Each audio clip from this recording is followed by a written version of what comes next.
Johan bagi kejohanan pada hari ini akan membawa pulang sebuah piala, medal dan juga sijil.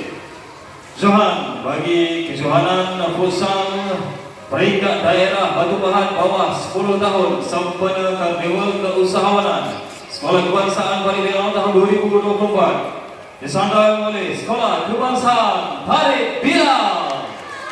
Dipersilakan kepada pemain untuk tampil ke hadapan bagi menerima sijil, medal dan juga piala kejohanan.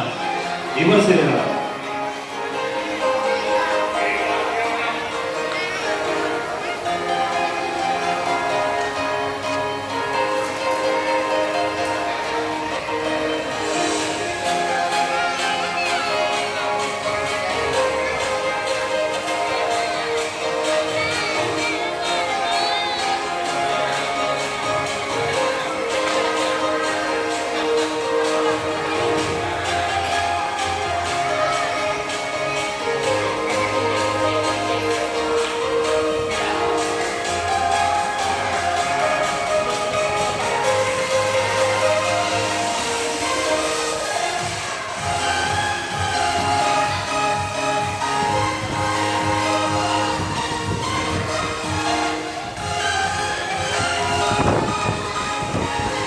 Majelis meletakkan ribuan terima kasih kepada Ketua Organisasi Blipa berhubungan dengan Tokoh Sekolah Kebangsaan Pari Solo di atas penyempurnaan penyampaian sijil dan juga medal kepada barisan pemenang sebelumnya.